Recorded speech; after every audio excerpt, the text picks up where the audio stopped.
My son was in a car accident, and for 72 hours I sat beside his hospital bed, praying he'd survive.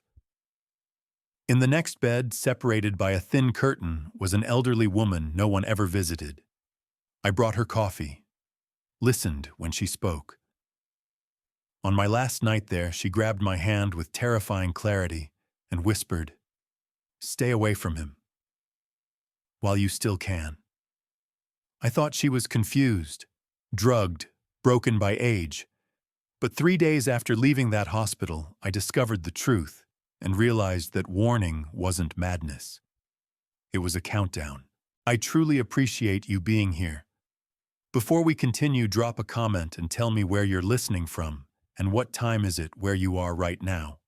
Just a quick note. This story includes a few fictional elements added for storytelling and learning purposes. Any similarities to real people or places are purely coincidental, but the message behind it is meaningful and worth reflecting on. 72 hours. That's how long they said I'd have to wait. 72 hours before I'd know if my son would be okay. But what I didn't know was, those 72 hours would change everything. It started like any other Tuesday.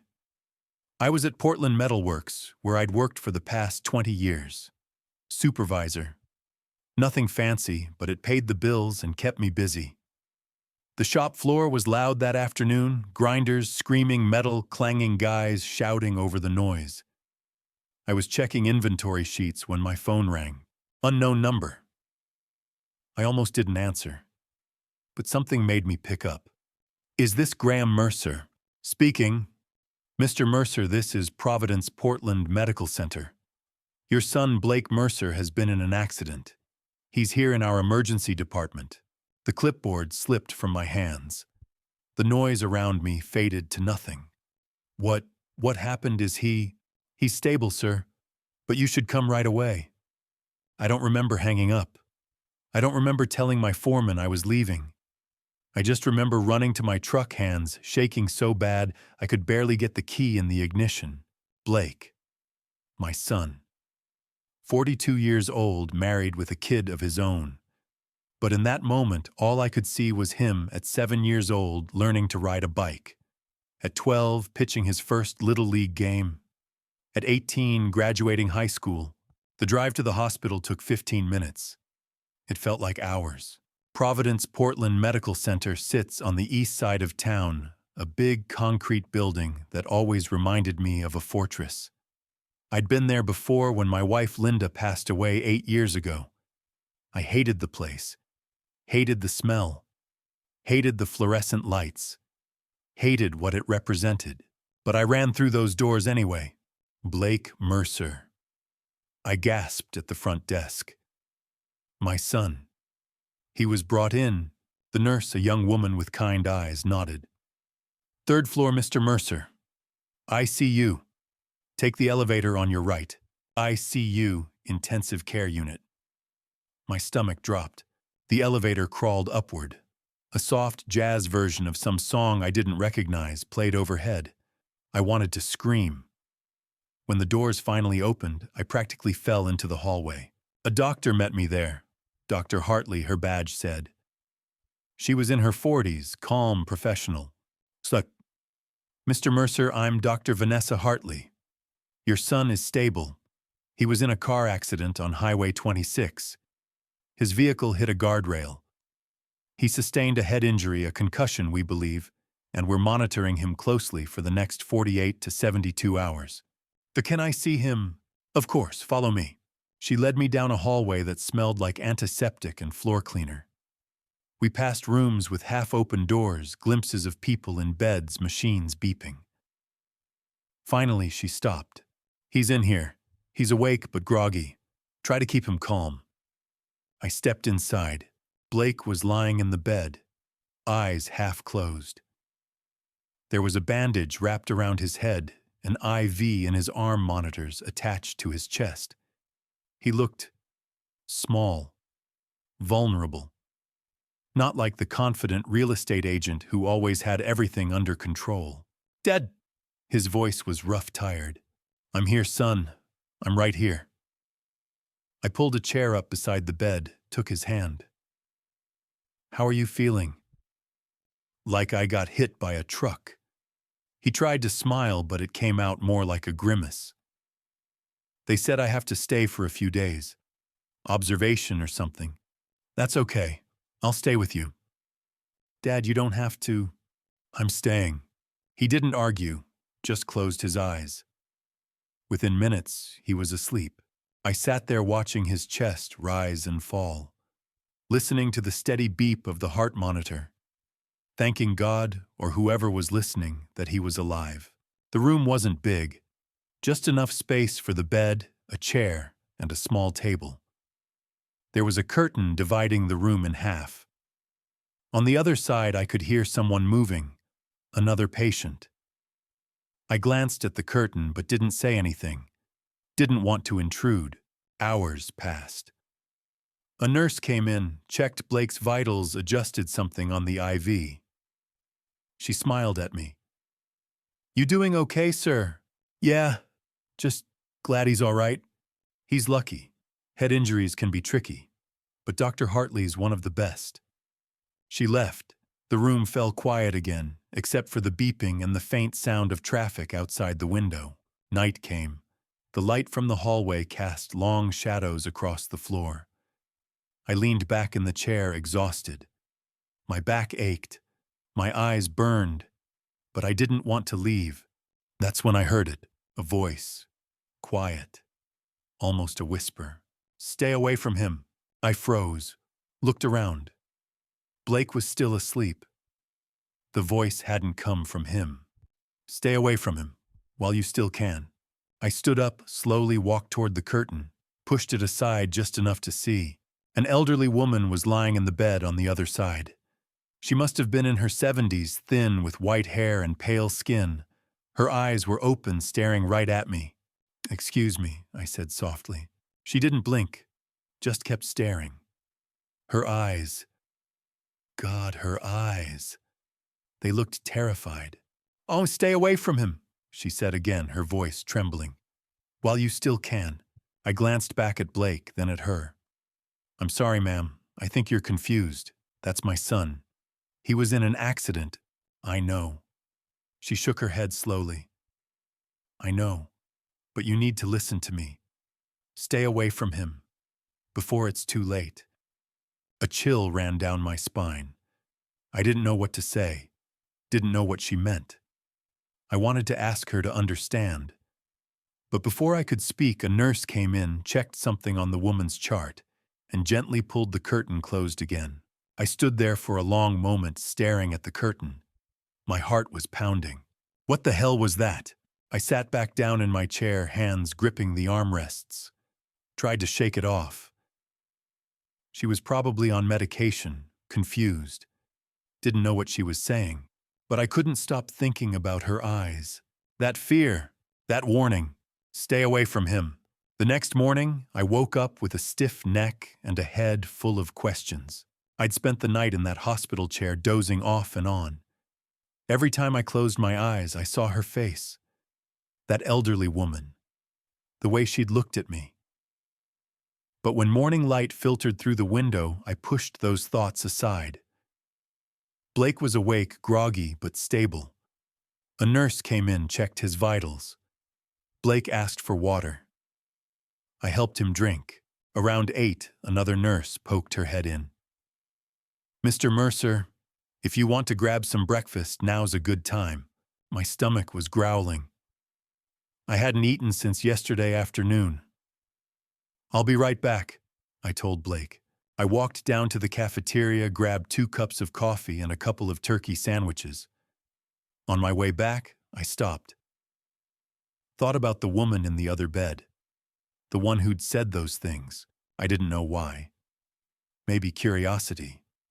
But I found myself holding those 2 cups of coffee, standing outside Blake's room. When I pushed through the door, Blake was asleep again. I moved quietly toward the curtain dividing the room. "Ma'am," I said softly, "you awake?" There was a pause. Then, "Yes." I pulled the curtain aside. She was sitting up, her white hair pulled back. In the daylight, she looked less frightening. Just old. Tired. I brought you some coffee, if you want it. She looked at the cup, then at me. For a moment I thought she'd refuse, but she reached out, took it with both hands. Thank you, she said quietly. I got a sandwich too, turkey. She nodded. I handed it to her, pulled the visitor's chair closer. We didn't speak for a while, just sipped our coffee. Finally, she said, I'm Beatrice Halford. Graham Mercer. I know, I heard the nurse. I looked down at my coffee. Look, Mrs. Halford, about last night. I wasn't confused, she said, cutting me off. I know what I said, and I meant it. I didn't know how to respond. So I just said, that's my son in the other bed. Blake. He's 42. He's a good man, real estate agent. Married, got a kid. I paused. He's all I've got left. Him and my daughter Chelsea. Mrs. Halford took a slow sip of her coffee.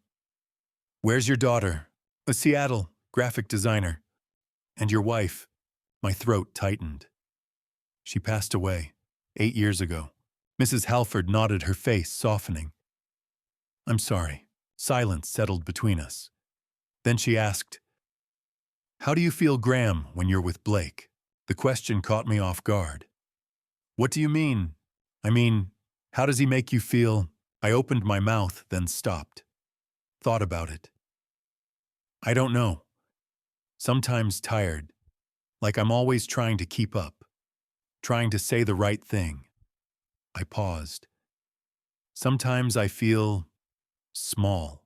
Mrs. Halford didn't say anything, just watched me with those tired eyes. But that's normal, right? I added quickly. Kids grow up. They don't need you the way they used to. A son who loves you doesn't make you feel the way you just described, Graham. Her words hit me hard. I wanted to argue, but something stopped me. Blake's not perfect, I said, but he's my son. I'm sure he is. Mrs. Halford set her coffee down. I had a son too, just one, like you. I looked at her, waiting. He was perfect, smart, charming, successful. He visited me every week, brought me flowers, took care of my bills, my accounts. She paused. He said he wanted to make my life easier, and I believed him. What happened? I had a fall, ended up in a hospital bed, just like this one. She stopped, her voice dropping. That's when my lawyer called. Said there'd been irregularities with my accounts. My chest tightened.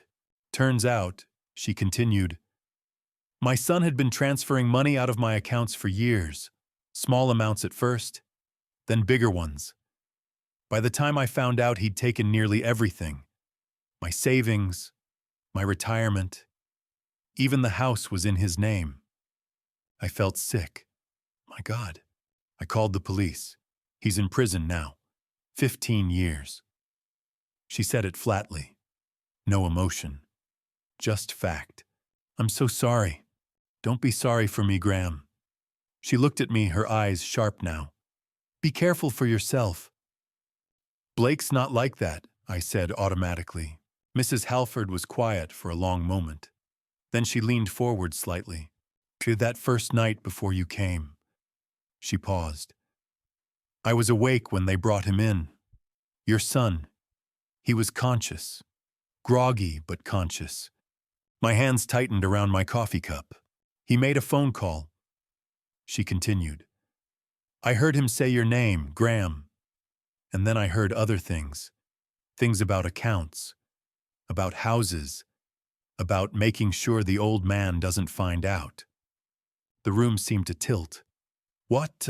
That's when I knew, she said quietly. That's why I had to warn you. I shook my head. No, you must have misheard. Blake wouldn't. I didn't mishear Graham. He was groggy, confused. He probably didn't know what he was saying. He knew exactly what he was saying. I stood up, nearly knocking over my chair. You don't know him. You don't know us. Blake's been through a lot lately. Work stress, family stuff. He wouldn't. Graham, he's my son. Mrs. Halford looked at me with something like pity. So was mine. I stood there, breathing hard. My mind was racing. Blake on the phone, talking about accounts, about the house, about making sure I didn't find out. No, it didn't make sense. Blake didn't need my money. He had his own career, his own life. But then I remembered something. A few months ago, Blake had asked me about my retirement accounts. Said he wanted to help me organize things, make sure everything was in order. I'd thought it was sweet, thoughtful. Now standing in that hospital room, I wasn't so sure. I know this is hard to hear, Mrs. Halford said gently. I know you don't want to believe it. I didn't want to believe it either. But Graham... She paused. You remind me of myself. Back when I still believed. Back when I thought love was enough to protect me from the truth. I wanted to tell her she was wrong, that Blake wasn't like her son, that I wasn't like her. But I couldn't get the words out, because somewhere deep down, a part of me was starting to wonder. 2 days passed. Blake's condition improved steadily. The doctors were pleased. No complications, no swelling, just rest and observation, they said. By the morning of the 4th day, Dr. Hartley gave him the all-clear. You can go home today, Mr. Mercer, she told Blake. But take it easy for the next week. No driving, no strenuous activity. And follow up with your primary care physician in 2 weeks. Blake nodded. Got it. Thanks, Doc. I was standing by the window watching the morning traffic on the street below. Relief washed over me. He was okay. My son was okay. I'll bring the truck around, I said, turning to Blake. Help you get your things together. Blake didn't look up from his phone. His thumbs moved quickly across the screen. Actually, Dad, Sabrina's on her way. She's gonna pick me up. I stopped. Oh, I thought I'd drive you home. Nah, it's fine. You've done enough already. He glanced at me briefly, then back at the phone. You should go home. Get some rest. You look tired. The words stung more than they should have. I'd spent 3 nights in that chair. Barely slept. Barely eaten. And now he was dismissing me. I don't mind, I said. I want to make sure you get home safe. Dad, I'm fine. Sabrina's got it covered. His tone was sharper now.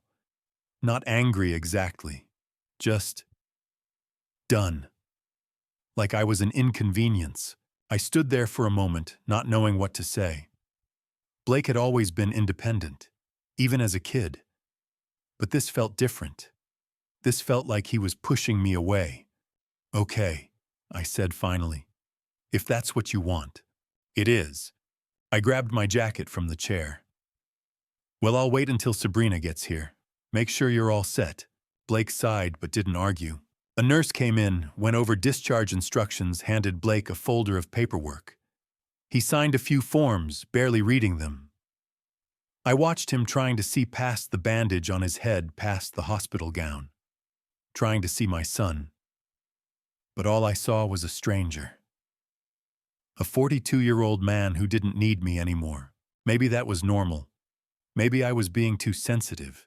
But then I remembered what Mrs. Halford had said. About how Blake made me feel. Small.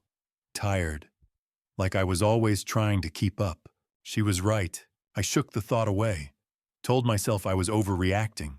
20 minutes later, Sabrina arrived. I heard her heels clicking down the hallway before I saw her. Sharp, quick steps. She pushed through the door, her eyes landing on Blake immediately. Baby, are you okay? She rushed to his side, took his hand in both of hers. I'm fine, Blake said, smiling at her. A real smile. The kind he hadn't given me in days. Sabrina fussed over him, adjusting his collar, smoothing his hair. Her grip on his hand was tight. Protective. Almost possessive. Hi, Sabrina, I said. She glanced at me. Barely. Graham. Not Dad. Not even Mr. Mercer. Just Graham. Like I was an acquaintance. A co-worker. not her father-in-law. Thanks for staying with him, she added, her voice flat. Polite but cold. Of course, he's my son. She didn't respond, just turned back to Blake. Come on, let's get you home. I've got the car running downstairs. Blake stood slowly, a little unsteady. Sabrina wrapped an arm around his waist, supporting him. He leaned into her. I stepped forward. Blake, if you need anything, we're good, Dad. He didn't look at me. Just let Sabrina guide him toward the door. I followed them into the hallway, watched as they walked to the elevator. Sabrina pressed the button. The doors opened. They stepped inside. That's when it happened. Sabrina turned, looked at me over Blake's shoulder. Our eyes met. And the look she gave me, it wasn't just cold. It was calculating. Like she was sizing me up. Like I was a problem she was trying to figure out how to solve. Then she leaned in, kissed Blake's cheek. But her eyes never left mine. The elevator doors closed. I stood there in the empty hallway, my heart pounding. Something about that look. Something about the way she'd held him. The way she'd brushed me off. Something was wrong. I didn't know what, but I felt it, deep in my gut. I turned and walked back to Blake's room. The bed was stripped. The monitors were off. The room was already empty, like he'd never been there. I looked at the curtain dividing the room. Mrs. Halford sighed. I hadn't said goodbye. I walked over, pulled the curtain aside. The bed was empty, stripped clean, just like Blake's. Excuse me, I said to a passing nurse. The woman who was in this bed, Mrs. Halford. Is she? Oh, she checked out early this morning, the nurse said. Around 6, I think. Said she was feeling better and wanted to go home. 6 in the morning, before I'd even woken up. Did she leave anything? Any message? The nurse thought for a moment. I'm not sure. Let me check. She walked into the room, looked around. Then she pointed to the pillow. There's something there. I walked over. On the pillow, folded neatly, was a small piece of paper. Hospital stationery. I picked it up, unfolded it. 4 words, written in shaky handwriting. Trust your instincts, Graham. I stared at the note for a long time. Read it again. And again. Trust your instincts. My instincts were screaming at me right now. Telling me something was off. Telling me to pay attention, to watch, to be careful. But my heart was telling me I was being paranoid. That Blake was my son. That Sabrina was just protective. That Mrs. Halford was a stranger who didn't know my family. I folded the note, slipped it into my pocket. Walked out of the room, out of the hospital, into the parking lot. The sun was bright. The air was cool. Portland was waking up around me. People going to work, living their lives. And I stood there in the middle of the parking lot with a note in my pocket and a knot in my stomach. Trust your instincts. But what if my instincts were wrong? What if I was about to ruin everything over nothing? I got in my truck, drove home. The note burned in my pocket the whole way. A week had passed since Blake left the hospital. A week since I'd stood in that parking lot with Mrs. Halford's note in my pocket. A week of trying to convince myself that everything was fine. But it wasn't fine. Blake hadn't called, hadn't texted. When I reached out to check on him, his responses were short. One-word answers. Fine. Good. Busy. I told myself he was recovering, adjusting, that I was overthinking things. But Mrs. Halford's words kept echoing in my head. Trust your instincts. That Thursday afternoon, I had my own appointment at Providence Portland Medical Center. Nothing serious, just a routine checkup. I'd had a minor heart scare a few years back, and my doctor liked to keep an eye on things. Blood pressure, EKG, the usual. Everything looks good, Mr. Mercer, the nurse said as she removed the blood pressure cuff. Dr. Patterson will be in shortly. I nodded, sat on the examination table, stared at the generic landscape painting on the wall. I hated hospitals. Always had. Even when there was nothing wrong, they made me feel like something was. Dr. Patterson came in, reviewed my charts, asked the standard questions. How was I feeling? Any chest pain, shortness of breath, I answered automatically. No, no, no. Great, he said, scribbling notes. Keep doing what you're doing. I'll see you in 6 months. I left the office, walked down the hallway toward the exit. That's when I saw her, Mrs. Beatrice Halford, sitting in the waiting area, hands folded in her lap, staring at a magazine she wasn't reading. I stopped. For a moment, I wasn't sure if I should approach her. We'd only spoken twice, and both times had been intense. But before I could decide, she looked up, saw me, and smiled. Graham. Oh, Mrs. Halford. I walked over. What are you doing here? Follow-up appointment. Making sure this old body still works. She set the magazine down. And you, same, routine checkup. Good. That's good. She looked at me closely. How's your son? The question hit harder than it should have. He's fine. Home. Recovering. And how are you? I hesitated. I don't know. Mrs. Halford nodded slowly like she'd expected that answer.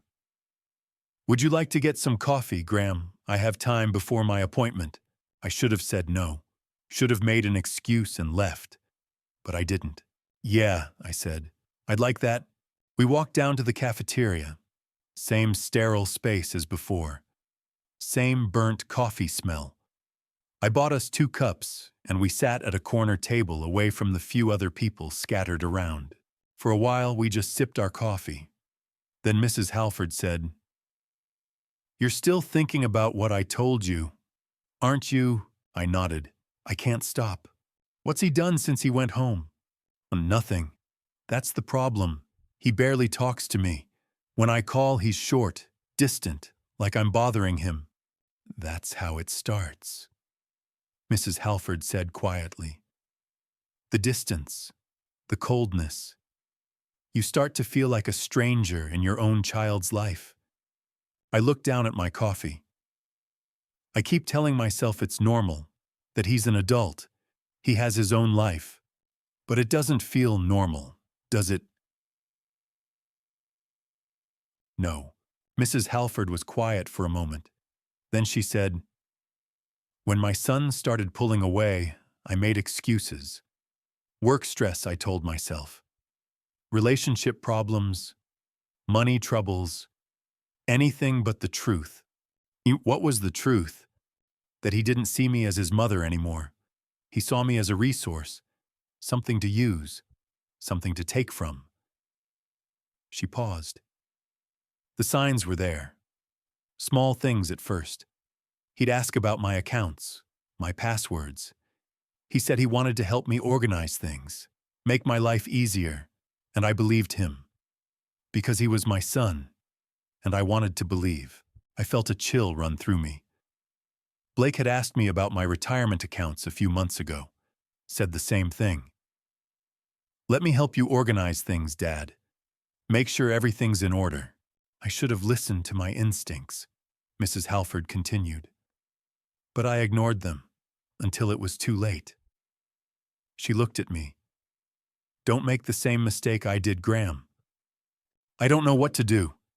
Start by watching, observing. Trust what you see, not what you want to see. I nodded, but my chest felt tight, like I couldn't breathe. Mrs. Halford reached into her purse, pulled out something small. A watch. Silver, tarnished, old. She set it on the table between us. I want you to have this, she said. I looked at the watch. The hands were frozen. Stopped at 3:15. What is it? My husband's watch. He gave it to me before he passed, 20 years ago. She picked it up, turned it over in her hands. It stopped working the day I realized what my son had done. I was sitting in my lawyer's office looking at the bank statements. All the money gone, and I looked down at this watch and it had stopped. 3:15. The exact moment everything became clear. She placed the watch in my hand. It was heavier than I expected. Cold. I don't understand, I said. Why are you giving this to me? Because sometimes, Graham, we need to stop, to pause, to step back and see things as they really are, not as we wish they were. She closed my fingers around the watch. This watch stopped at the moment I saw the truth. Keep it. It'll remind you. When the time comes. Mrs. Halford, I can't. You can. And you will. Her voice was firm. You'll understand why. Soon enough. I looked down at the watch in my hand. 3:15. The hands frozen in time. Thank you, I said quietly. She smiled, stood slowly. I should get to my appointment. Take care of yourself, Graham. And remember, trust your instincts. She walked away. I sat there holding the watch, feeling its weight. I slipped it into my pocket. Next to the note she'd left me. Trust your instincts, Graham. That night I worked late. Inventory at the shop had gotten backed up, and my foreman asked if I could stay a few extra hours. I said yes. Anything to keep my mind busy. By the time I finished, it was past 3 in the morning. The roads were empty. Portland was asleep. I pulled into my driveway at 3:15 a.m. and stopped. Blake's car was there, parked in front of my house. I turned off the engine, sat there for a moment. Confused. Blake lived 20 minutes away. What was he doing here at 3 in the morning? The house was dark. Every light off. I got out, walked to the front door, unlocked it quietly, stepped inside. The house was silent, but not empty. I heard something, faint, coming from down the hall. Voices, whispering, from my office. I stood in the hallway with my hand on the light switch, my heart pounding. Blake's car sat outside.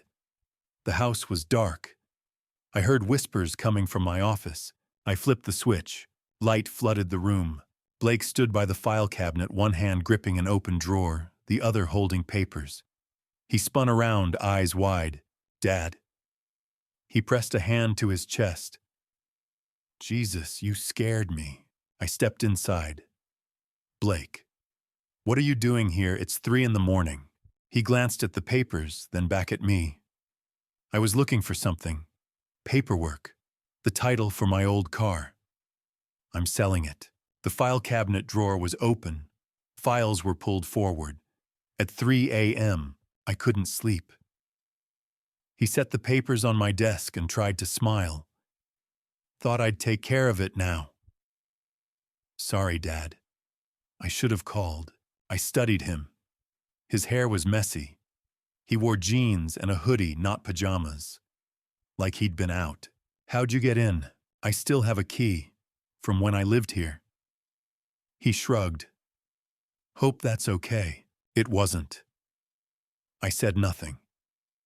Did you find what you needed? Not yet. I thought it might be in here. He gestured at the cabinet. But I can come back later. Yeah, that'd be better. He nodded and headed for the door, then stopped. You working late tonight? Overtime. At the shop. You should get some sleep. You look exhausted. He left. I heard the front door close, the engine start, the car pull away. I stood there staring at the open drawer. The files weren't put back properly. Something felt wrong. I checked inside. Financial documents, tax records, bank statements. I closed the drawer, turned off the light, and went to bed. I didn't sleep. 3 days later, I was cleaning my office. I do it monthly, organize files, shred paperwork, keep things in order. That's when I noticed it. The financial folders were out of sequence. Documents I kept carefully arranged were mixed together like someone had searched through them quickly. Then I checked my checkbook. It stays in the top desk drawer, always in the same spot. I track every check number. 3 checks were missing. Not cleanly torn out. Ripped. My stomach tightened. I opened my laptop and logged into my bank account. There it was. A transfer of $5,000 to Blake Mercer, dated 2 weeks earlier. I stared at the screen. Had I sent him money and forgotten? No. I would remember $5,000. The rest of the transactions were normal. Mortgage, utilities, groceries, only that transfer. I called the bank. Providence Bank. How can I help you? This is Graham Mercer. I need to speak with Lindsay Crawford. One moment. My hands shook. Graham Lindsay's voice was warm and familiar. She'd handled my account since Linda passed. Everything okay? I need to come in today. I have questions about my account. Of course. 2 o'clock. I'll be there. Providence Bank sat on Morrison and 3rd. I'd banked there for 20 years. Lindsay met me in her office, neat and quiet family photos lining her desk. What's going on, she asked. There's a transfer I didn't authorize. $5,000. To my son. She pulled up my account. Yes. Authorized on the 15th. I didn't authorize it. She frowned. Are you sure? I'm sure. She clicked through screens. Let me pull up the authorization. She printed a form and handed it to me. My name. Blake's name. $5,000. At the bottom was my signature. It looked exactly like mine, the loop in the G, the crossed M. But I hadn't signed it. I didn't sign this. Lindsay's face changed. Graham. This is the 3rd transfer this year. My blood ran cold. 3rd. She turned the screen toward me. March $20,000. June $35,000. October $5,000. $60,000. I couldn't breathe. The signatures match, she said carefully. All 3. She showed me the forms. Perfect copies of my handwriting. I didn't authorize any of this. If these signatures are forged, she said slowly, that's serious. I know. She looked at Blake's name, said nothing. What do you want me to do, she asked. Freeze my account. No more transfers. I can do that today. I need copies of everything. She printed the documents and placed them in an envelope. As I stood, my legs felt weak. You should talk to a lawyer, she said quietly. And be careful. I nodded and left. I sat in my truck holding the envelope. 3 papers. 3 perfect forgeries. Proof my son had stolen $60,000 from me. I thought about Blake in my office at 3 a.m. He wasn't looking for a car title. He was looking for account numbers, signatures, access. I remembered how he'd asked about my finances months earlier. Said he wanted to help. Make things easier. And I'd let him. I stared at the envelope. $60,000. I didn't remember leaving the bank. One moment, I was sitting across from Lindsay Crawford, staring at authorization forms with my signature on transfers I'd never made. The next, I was in my truck in the parking lot, hands gripping the steering wheel so hard my knuckles had gone white. $60,000. 3 transfers over 9 months. Forged signatures. Blake. The word kept circling in my head like a vulture. My son. The boy I'd raised. The man I'd trusted with access to my accounts because he was family. Because I'd never imagined I'd need to protect myself from him. Mrs. Halford's voice echoed in my memory. I heard him talking. About you. About money. About plans. The watch in my pocket felt like it weighed 100 pounds. I pulled out my phone and scrolled to Philip Weston's number. Philip had been our family lawyer for 30 years, handled Linda's estate, helped me set up my retirement accounts, drafted my will. He was more than a lawyer. He was a friend. He answered on the second ring. Graham, everything okay? Hey, Philip.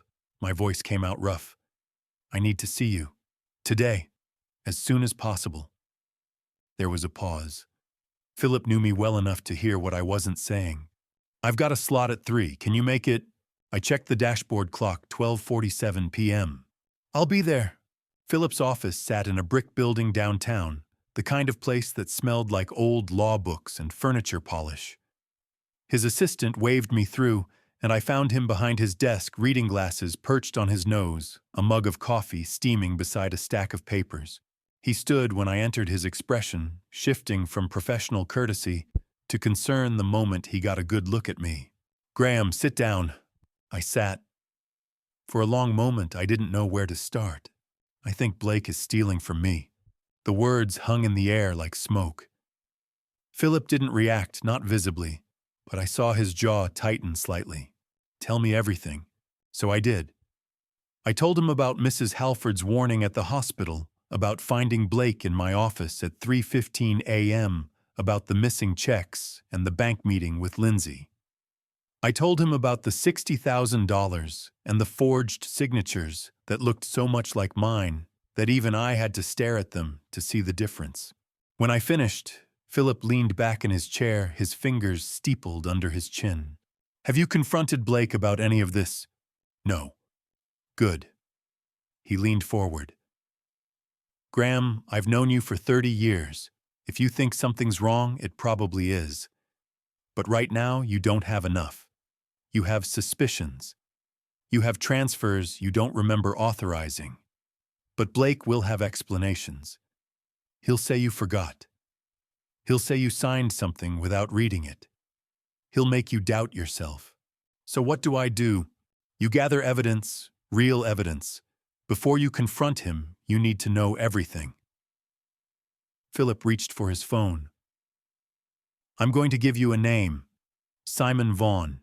He's a private investigator, discreet professional, and very good at what he does.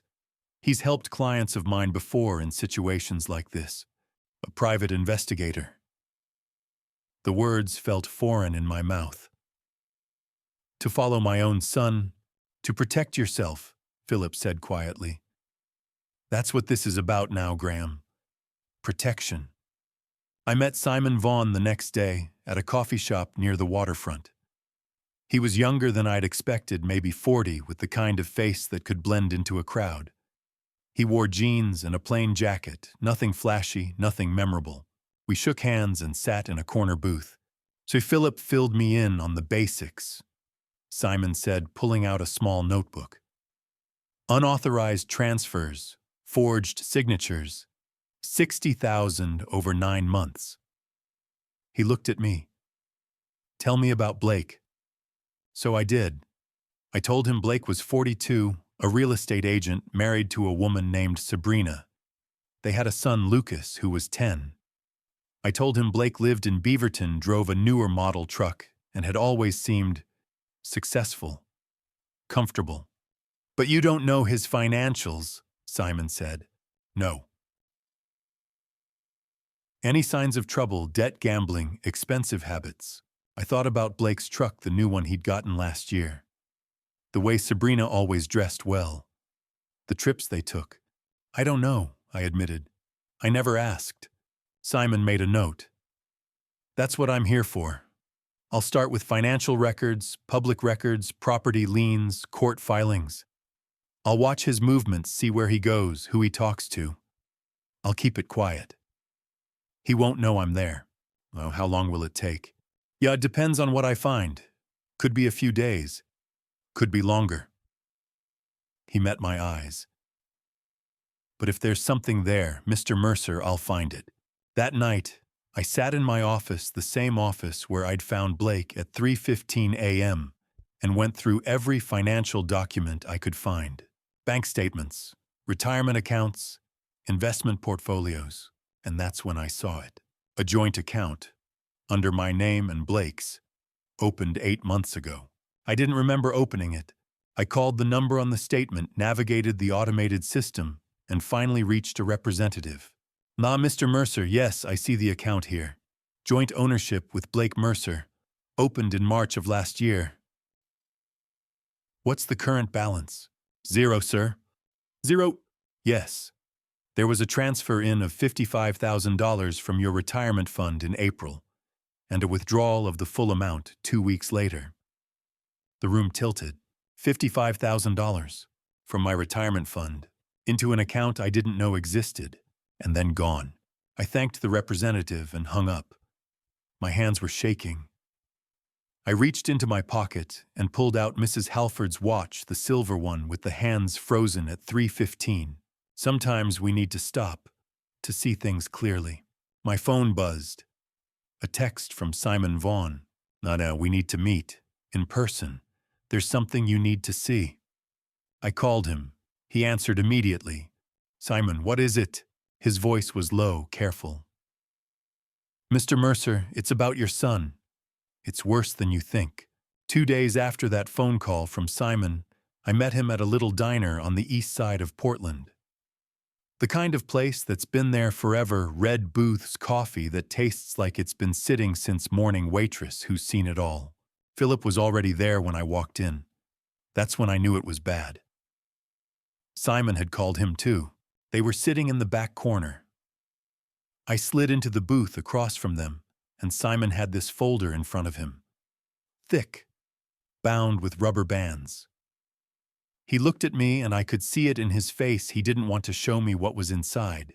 But I needed to know. Show me, I said. He opened the folder. The first things I saw were photographs. My son, walking into a casino. The Fortune Casino, it's called, big neon signs, parking lot full of cars. And there was Blake walking through those doors like he owned the place. Simon spread out more photos. Blake at a poker table. Blake at blackjack. Blake leaving at 2 a.m. with his head down looking like he'd lost everything. He's been going 3-4 times a week, Simon said, for the last 6 months. I stared at those pictures. That was Blake's truck. That was Blake's jacket. That was my son. How much? I asked. Simon pulled out a stack of papers, receipts, documents, things with names I didn't recognize.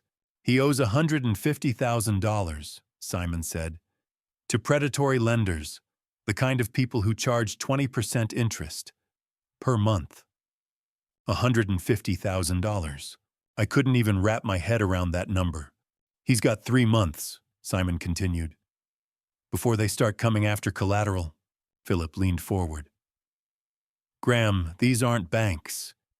These are dangerous people.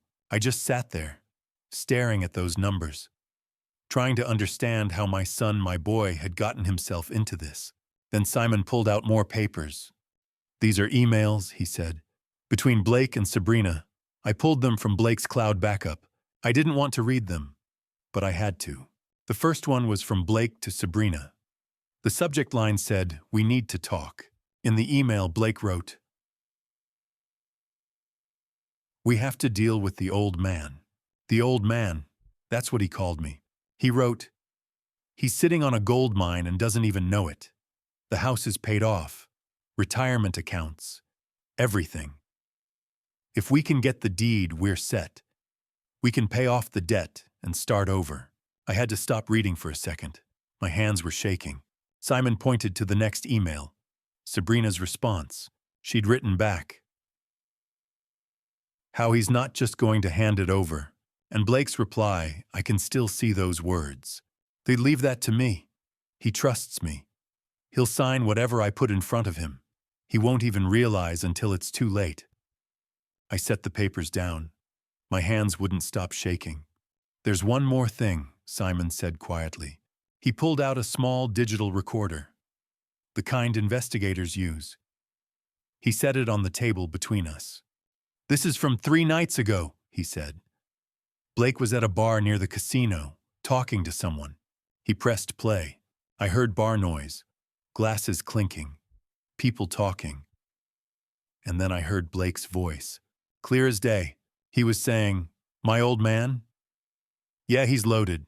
House is paid off, retirement fund, the works.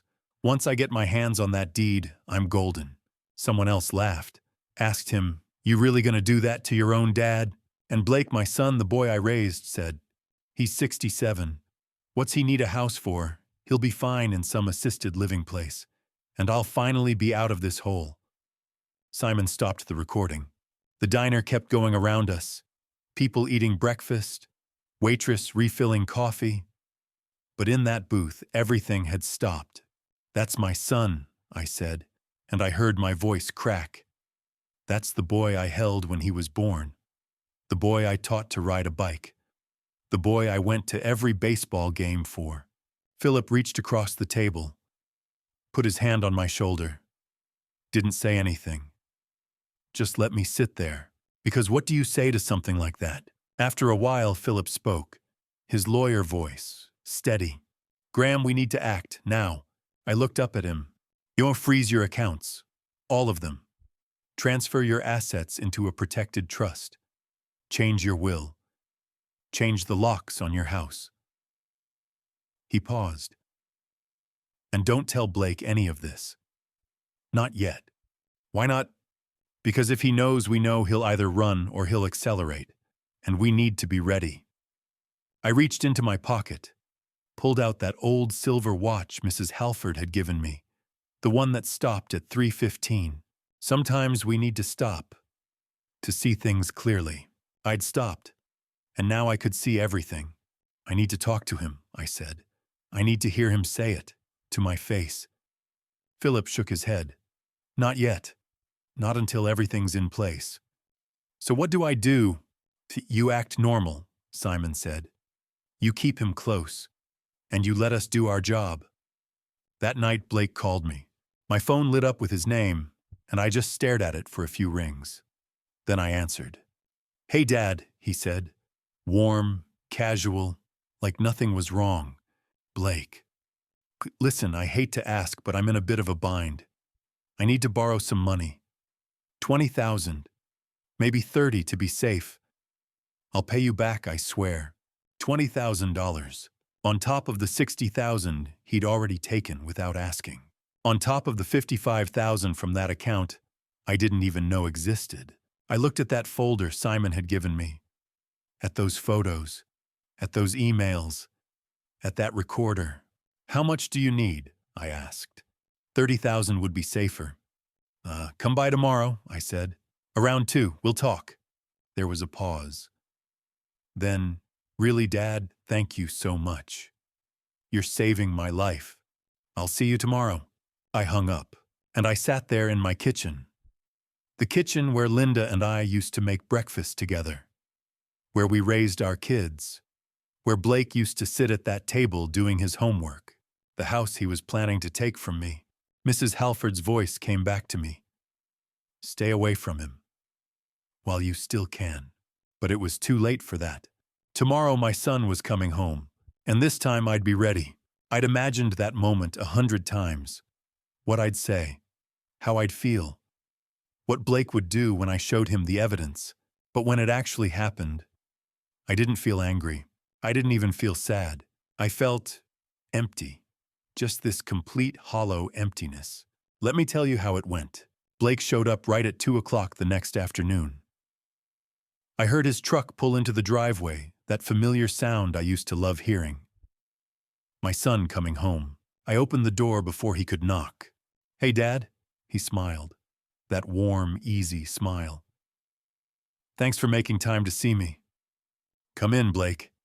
We sat in the living room. The same room where we'd watched Sunday football together, where Linda used to read him stories when he was little, where he'd opened Christmas presents every year. He leaned back on the couch, relaxed. Started with small talk. How you been feeling? You look tired. I'm fine. Lucas has been asking about you. Says he misses Grandpa. I nodded. Didn't trust myself to speak yet.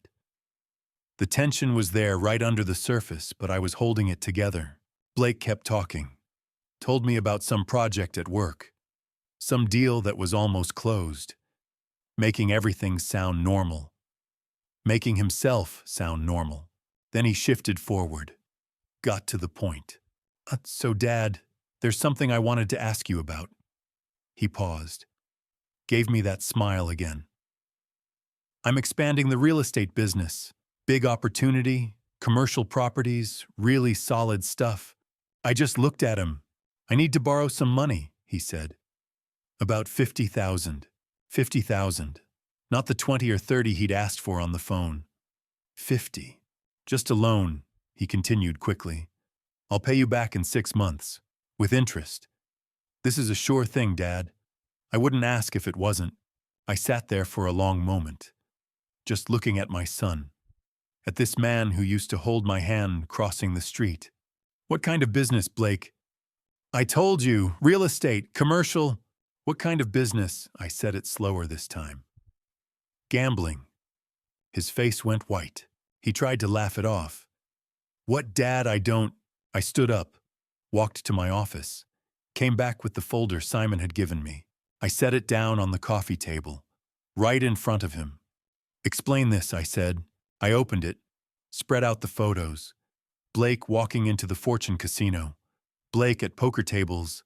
Blake at blackjack. Blake leaving at 2 in the morning looking like he'd lost everything. That I can explain this too. I pulled out the emails, the ones between him and Sabrina, about the old man, about getting the house deed, about how I wouldn't realize until it was too late. Blake went quiet and explained this. I took out the recorder, pressed play. His voice filled the room. Once I get my hands on that deed, I'm golden.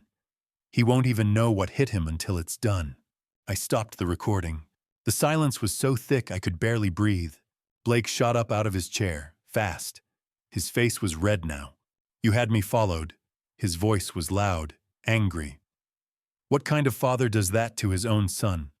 My hands were shaking, but I kept my voice steady. The kind of father, I said quietly, whose son just took $60,000 from him without asking. I didn't take it, I borrowed it.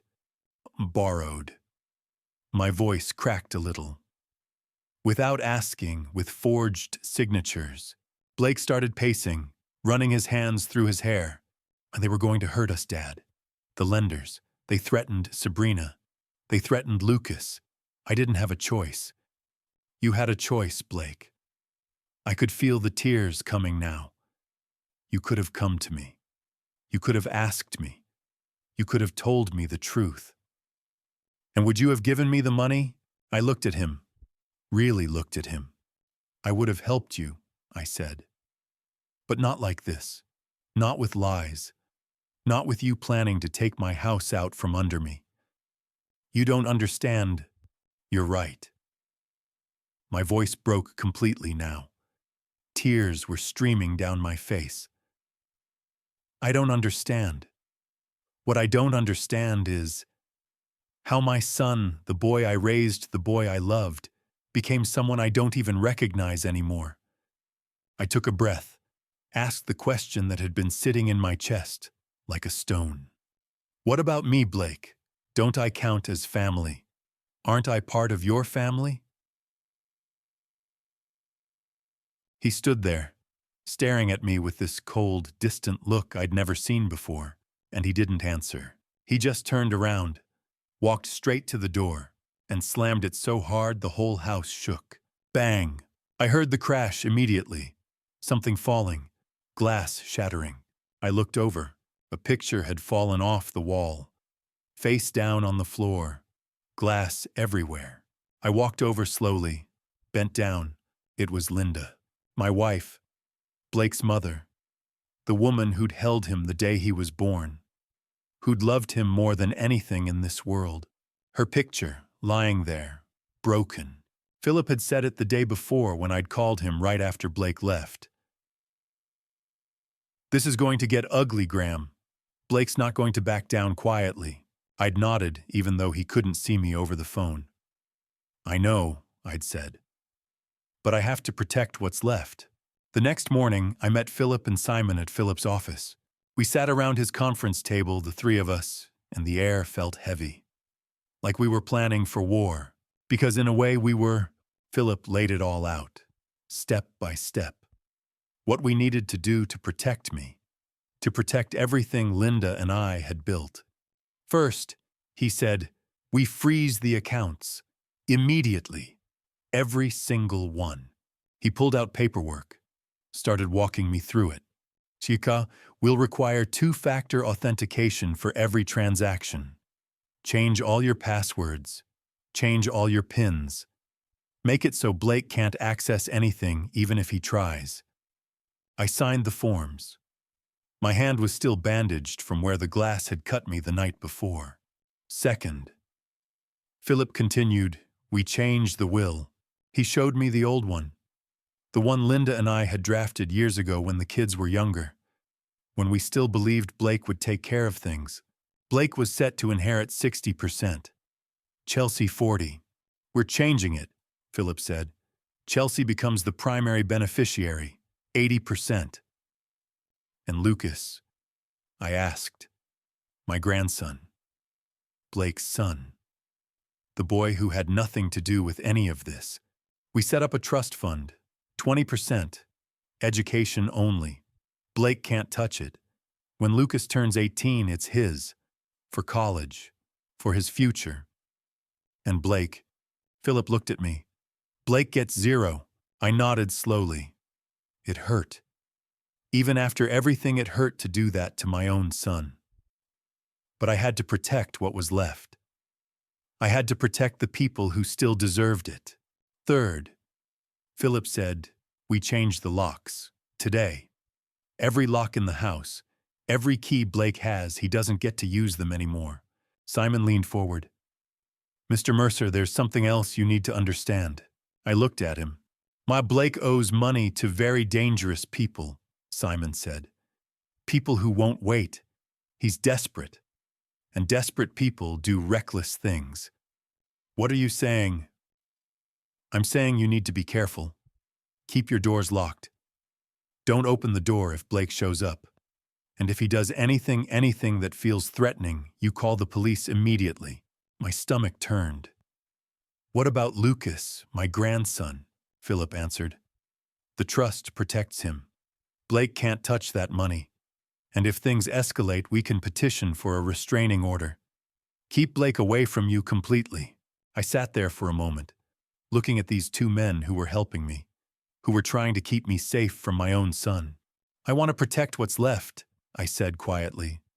And I want to protect my real family, the people who actually care. Philip nodded.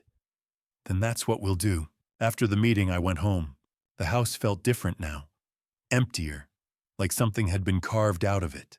I sat in my office, looked at Linda's photo, the one I'd replaced the glass on that morning. Her face smiling back at me. I wondered what she'd think, what she'd say. I thought about Chelsea, my daughter, the one person who'd never asked me for anything, who'd moved to Seattle and built her own life and called every week just to check on me. And I realized I hadn't told her about Blake, about any of this. She deserved to know. I picked up the phone, dialed her number. She answered on the 3rd ring. Dad, how are you? Her voice, warm, happy, almost broke me. Chelsea, I said. I need to talk to you about Blake. There was a pause. What about him? So I told her everything. The gambling, the debt, the money he'd stolen, the emails with Sabrina, the recording, the confrontation, the plan to take the house. I told her all of it. When I finished, there was silence. A long, heavy silence. Then I heard her crying, "Shh, Dad." Her voice was shaking. I'm so sorry. I should have noticed. I should have. It's not your fault, sweetheart. It's not your fault, I said again, firmer this time. None of this is your fault. She was quiet for a moment. Then her voice changed, got stronger, more determined. Dad, I'm coming home, tonight. You don't have to face this alone. Chelsea, you don't need to. I'm coming home, she said. Start getting the guest room ready. I'll be there in the morning. I felt tears coming. But this time they weren't tears of grief. They were tears of relief, because I wasn't alone anymore. That night I couldn't sleep. I kept thinking about Linda, wondering what she'd feel if she knew, wondering if I'd failed her. Failed as a father. Failed as a husband. At 3:15 in the morning, I was still awake. I reached over to my nightstand, picked up Mrs. Halford's watch, the silver one with the hands frozen at 3:15. I stared at it in the darkness, and suddenly I understood. She'd set it at the hospital. Sometimes we need to stop, to see things clearly. But it was more than that. Sometimes you have to stop, to protect yourself, to save yourself, to choose who you're going to fight for. The watch had stopped at 3:15, the moment Mrs. Halford realized the truth about her son. The moment she chose to save herself instead of letting him destroy her. And now, at 3:15 in the morning, I was doing the same thing. I was choosing to save myself. I was choosing Chelsea and Lucas and the life Linda and I had built. Even if it meant letting Blake go. I set the watch back down, And for the first time in weeks, I felt something other than emptiness. I felt ready. 2 weeks passed. Quiet weeks. Blake didn't call, didn't show up, didn't try to contact me at all. And I started to think maybe, just maybe, he'd finally understood. Maybe he'd backed off. Maybe the worst was over. I should have known better. Chelsea came home the day after that meeting with Philip. She drove down from Seattle with 2 suitcases and moved right back into her old bedroom, the one she'd had in high school, with the same pale blue walls and the same view of the backyard. Having her there, it changed everything. We fell into a routine, a good one. Mornings we'd sit in the kitchen together with coffee. She'd tell me about work, graphic design projects, clients' deadlines. I'd listen and ask questions and realize how little I'd known about her life up in Seattle. She helped me go through the finances. Every account, every statement, every transaction. Making sure everything was locked down. Making sure Blake couldn't get to anything else. We cooked together. Recipes Linda used to make. Pot roast on Sundays. Pancakes on Saturday mornings. It felt like home. Like family. We went for walks around the neighborhood. Stopped at the farmer's market on weekends. Normal things. Simple things. One evening, we were sitting in the living room with tea. Just talking. And I told her about Mrs. Halford. The woman from the hospital. The one who'd warned me about Blake. I showed her the watch. Chelsea held it carefully. Looked at it.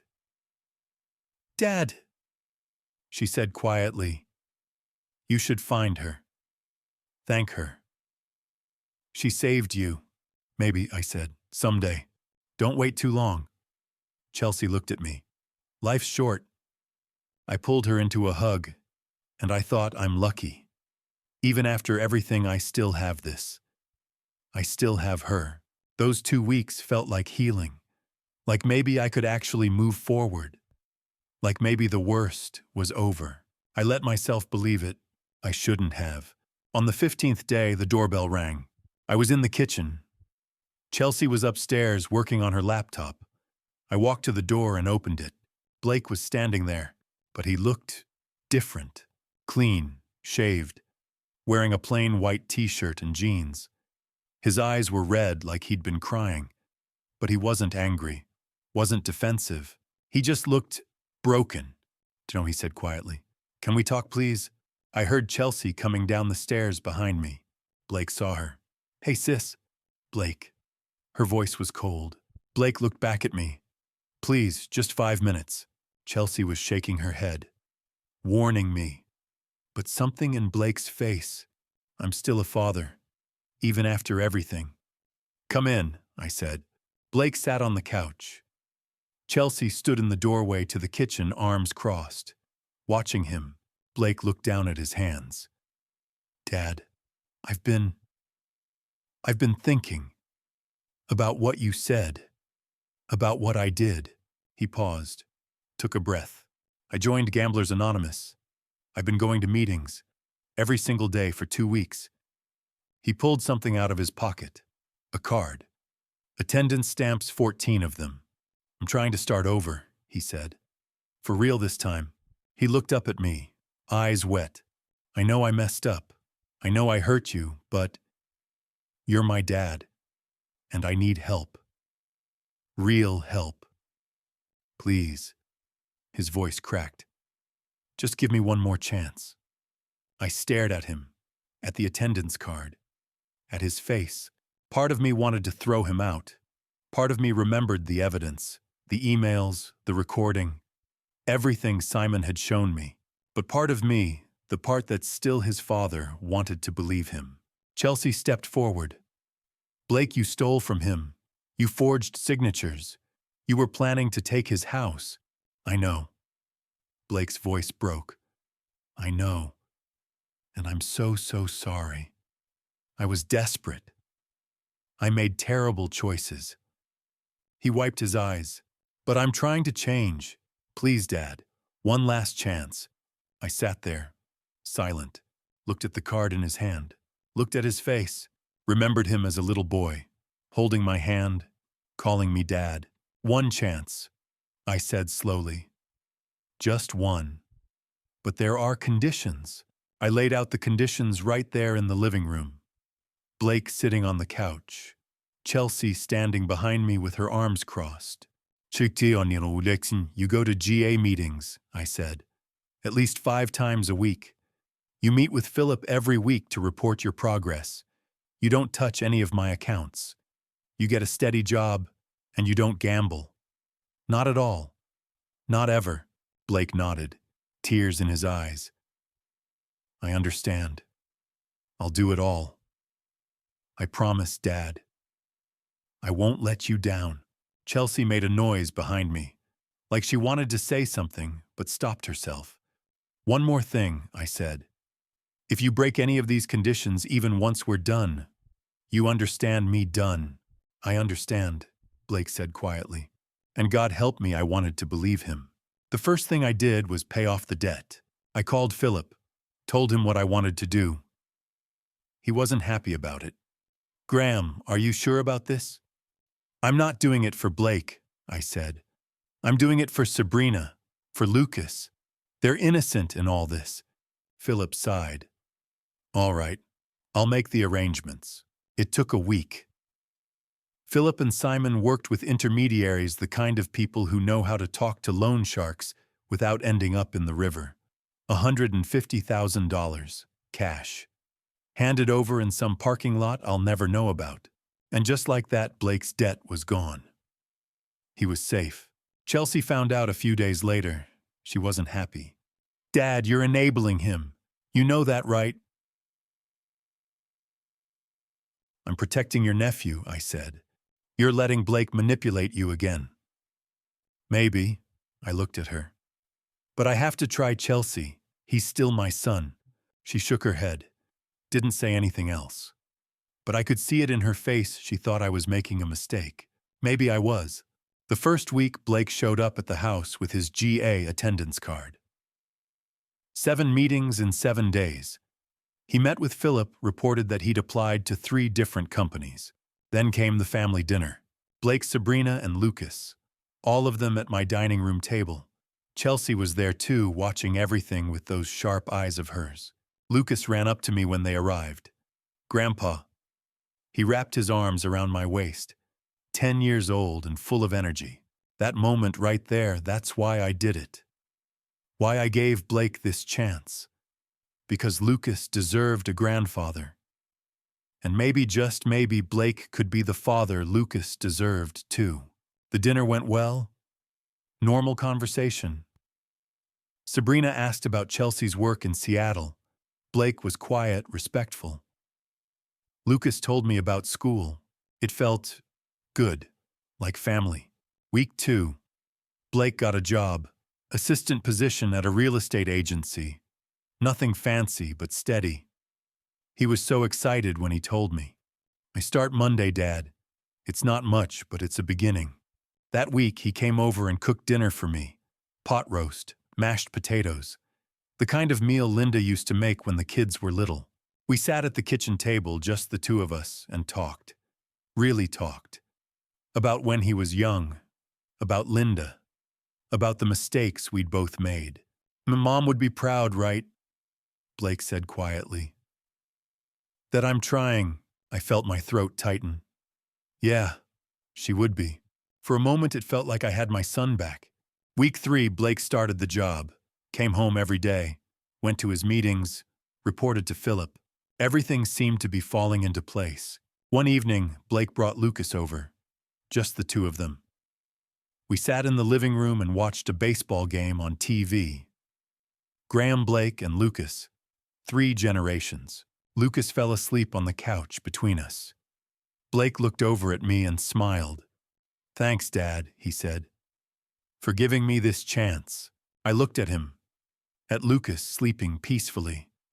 At this moment, that felt so normal, and I thought, maybe I didn't lose him after all. Chelsea still had her doubts. I could see it. But even she was starting to soften, starting to think maybe Blake really was trying. I wanted to believe it, desperately, because if Blake could change, Maybe I hadn't completely failed as a father. Monday morning, week 4. My phone rang. Lindsay Crawford, the bank manager. Mr. Mercer, I need you to come to the bank. Immediately. Her voice was urgent, tight. What's wrong? Someone tried to open a life insurance policy in your name. The beneficiary is Blake Mercer. $500,000. The room tilted. What?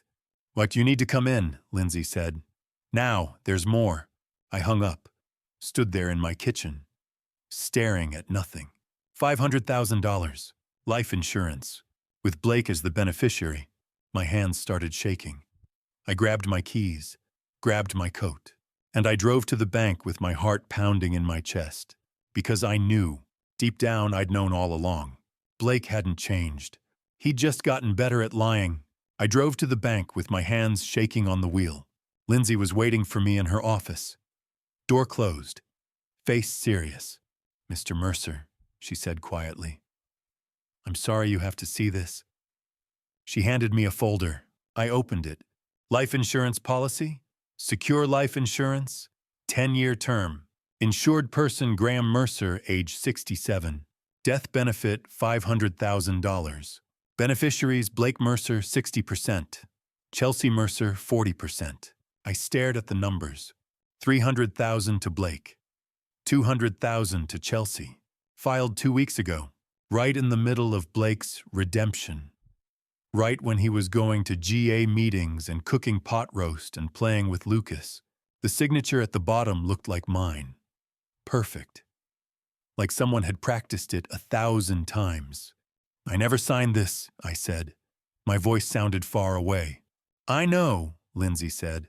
That's why I called you. The signature is perfect. But something felt wrong. She leaned forward. So I called Secure Life directly. They confirmed the application. They have a medical exam scheduled for you next week. If you pass that exam, the policy goes into effect. I looked up at her. And if something happens to me? Oh, Blake gets $300,000. The room felt cold. Very cold. This wasn't just stealing anymore.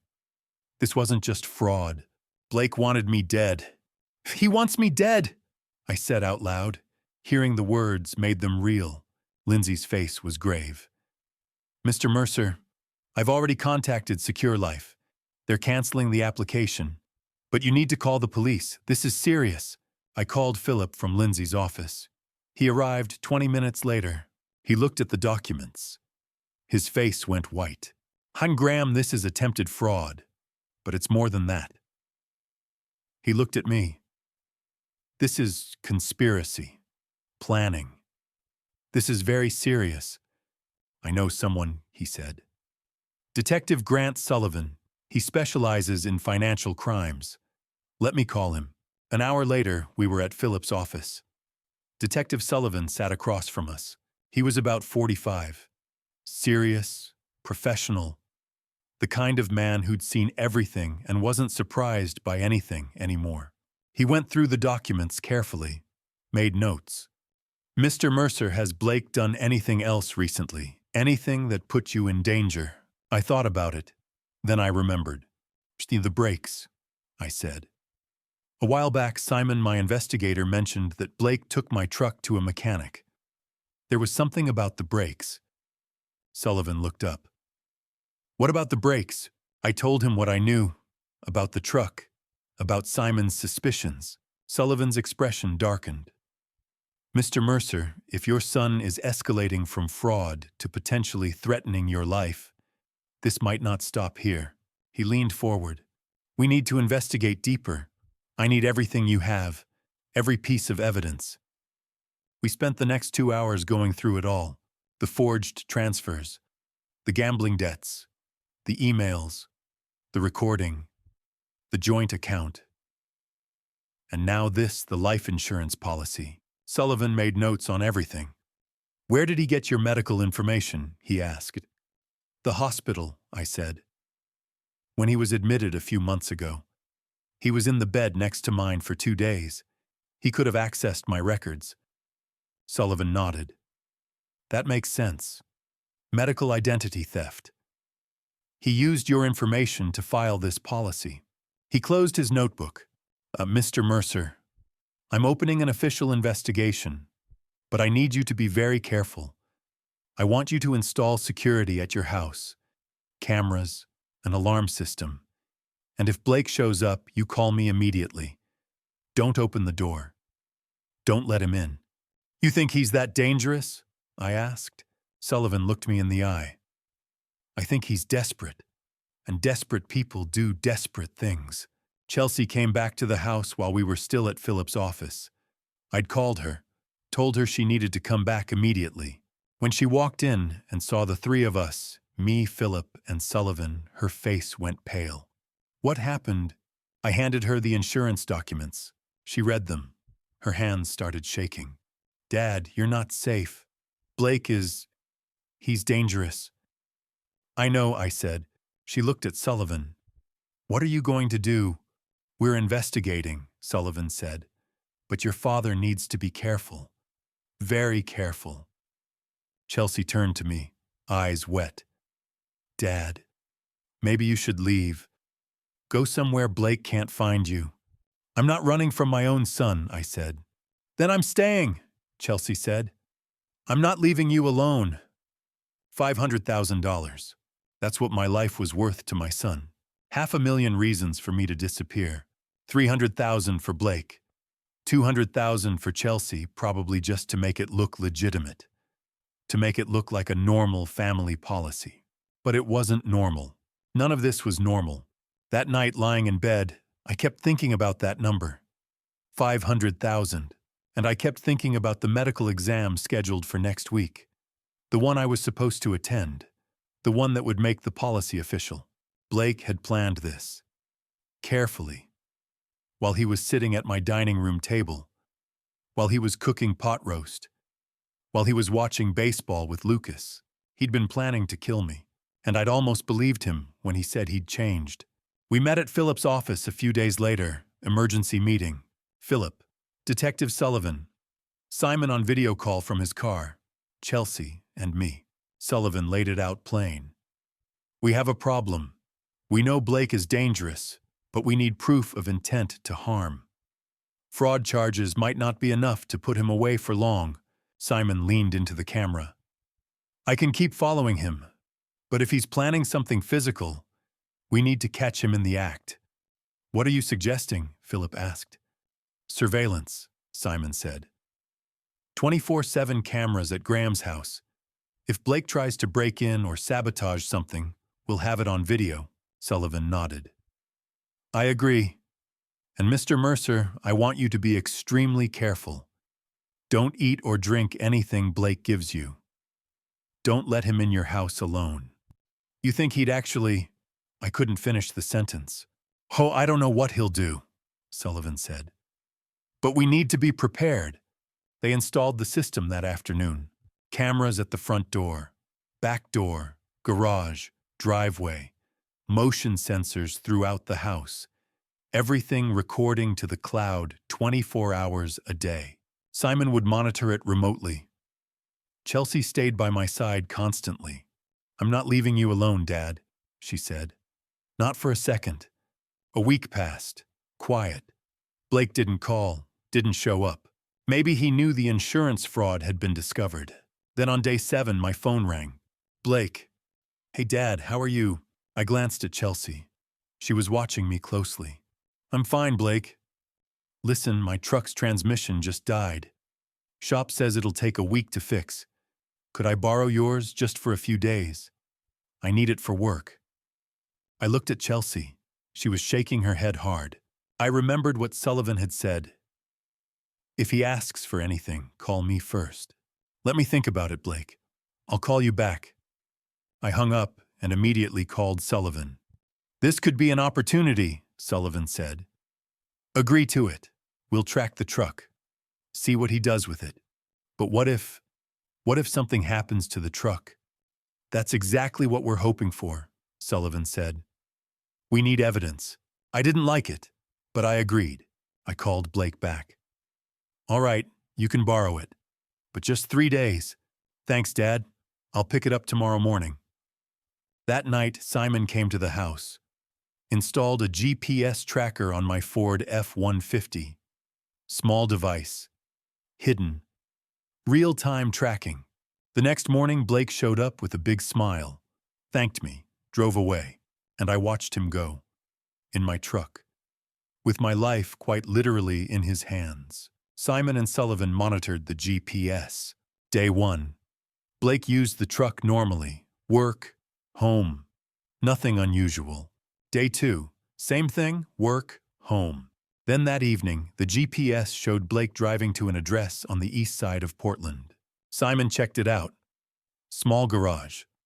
Owner Bruno Marchetti. Simon ran a background check. Bruno Marchetti, 32, mechanic, priors for fraud and illegal vehicle modifications.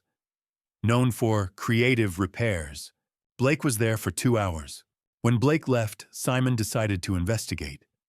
He went to the garage, posed as a customer asking about special services. Bruno was cautious at first, but after some negotiation and some cash, he talked. Blake had paid him $5,000. The job cut the brake lines, 60 to 70%. Not a complete cut that would be too obvious. A slow leak. So the brakes would fail after 20 to 30 minutes of driving. Make it look like an accident. Simon recorded the whole conversation on a hidden device. Then he called Sullivan and me. "Graham," Simon said. His voice was tight. "Your brakes are about to fail. Your brakes are about to fail." Simon's words hung in the air like a death sentence. I was standing in my kitchen, phone pressed to my ear, Chelsea right next to me watching my face. "We need to fix them," I said. "Right now, before—" "Wait." That was Sullivan's voice. He'd been on the call too, listening. "Graham, this is our opportunity." "What?" "Hi, we stage an accident," Sullivan said. "Make Blake think it worked. Then we see what he does next." An hour later, we were all in Philip's office. Emergency meeting. Sullivan laid it out. "Blake sabotaged your brakes. He expects you to drive that truck. He expects you to crash, so we give him what he expects." "You want me to crash the truck?" I said slowly. "On a controlled crash," Sullivan clarified. "We'll have stunt coordinators, professionals, paramedics standing by. We stage it on a closed section of Highway 26. You crash into a barrier designed impact minimal speed. You walk away with cuts and bruises, maybe a broken rib for authenticity." He paused. But to Blake, it looks real. Ambulance, police, fire trucks, media coverage. You're rushed to the hospital in critical condition. And then we watch. We see what Blake does. Does he try to collect the insurance? Does he come to finish the job? Does he make his next move? Philip leaned forward. "It's risky, Graham. Even a controlled crash." "I know," I said. Chelsea stood up. "No, absolutely not. Dad, you could actually get hurt." "I will get hurt," I said quietly. "A little. But better that than Blake succeeding for real." She stared at me. "This is insane." "It's the only way to catch him," Sullivan said. "We need Blake to believe his plan worked. Otherwise, he'll just try again. Maybe in a way we can't predict or stop." Simon nodded from the video screen. "I'll be on site, coordinating. We'll have every angle covered." Chelsea looked at me. Her eyes were wet. "Dad, I have to do this," I said. "We're so close.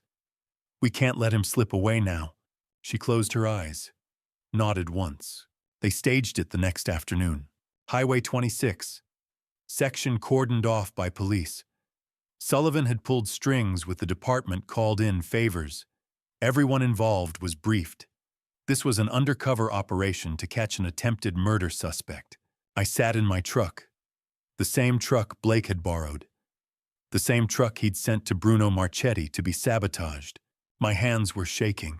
A stunt coordinator came to my window. Young guy, maybe 30.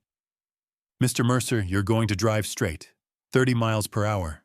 When you see the yellow cone, you hit the brakes. They won't work, we've verified the damage. The truck will keep rolling." You steer into the barrier on the right. It's designed to absorb impact. Airbags will deploy. You'll be fine. You'll be fine. Easy for him to say. Sullivan walked over. Graham, you don't have to do this. We can call it off right now. I looked at him. No, we do this. He nodded, stepped back. Chelsea was standing by one of the police cars, watching. I could see the fear on her face. I started the engine. 30 miles per hour doesn't feel fast.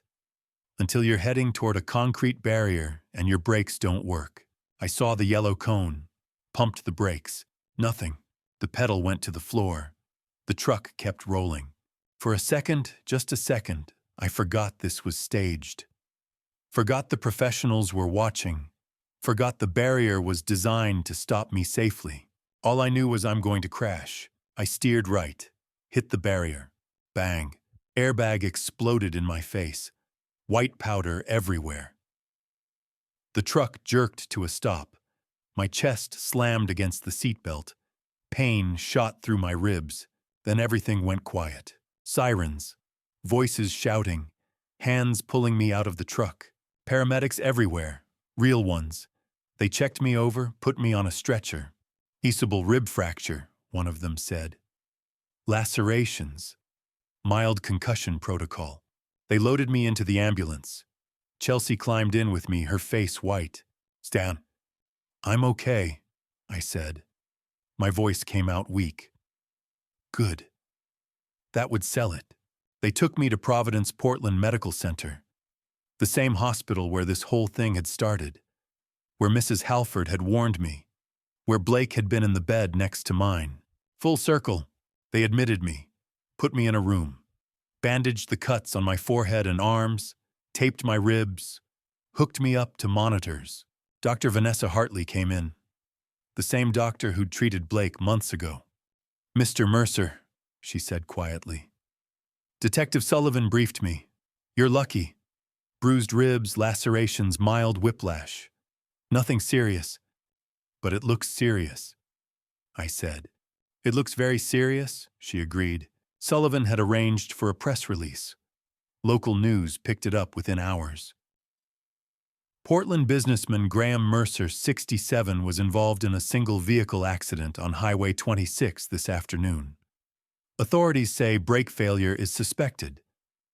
Mr. Mercer is in critical but stable condition at Providence Portland Medical Center. Chelsea sat next to my bed. Blake's going to see this. That's the point, I said. We waited. Blake called that evening. I let it go to voicemail. Listened to it later. His voice was shaking. Dad, I just heard about the accident. Oh my God.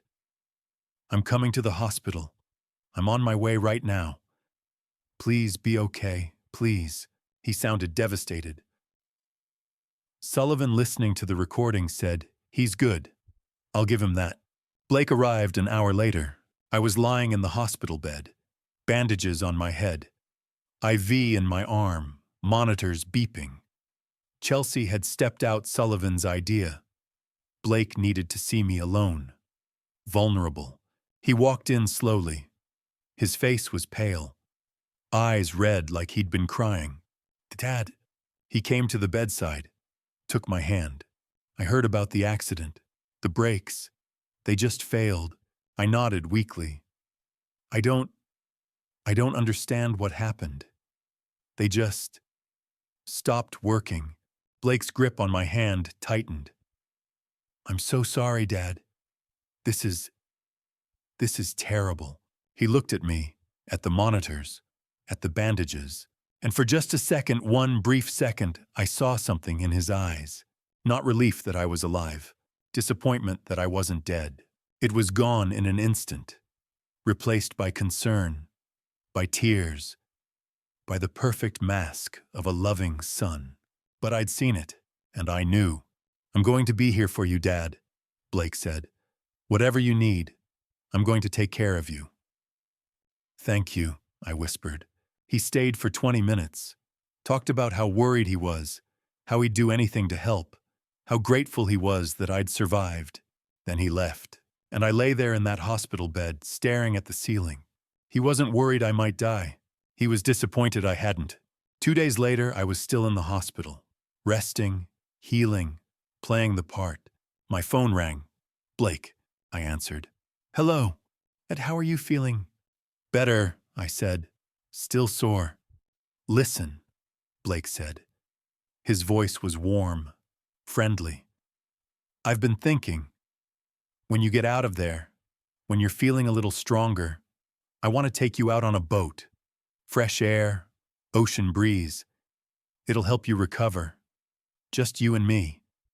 Like we used to do when I was a kid." My blood went cold. "A boat trip," I said slowly. "Yeah, I've got access to a friend's yacht. Nothing fancy. But it'll be good for you. Get away from all this stress. What do you think?" I looked at Sullivan, who was sitting in the corner of the room listening. He nodded. "That sounds nice, Blake," I said. "Let's do it." "Great." Blake sounded pleased. "I'll set it up. We'll go next week. You just focus on getting better, okay?" "Okay." I hung up. Sullivan stood up. "That's it. That's the third attempt. He's taking you out on a boat. To finish what the truck didn't," I said. "Exactly."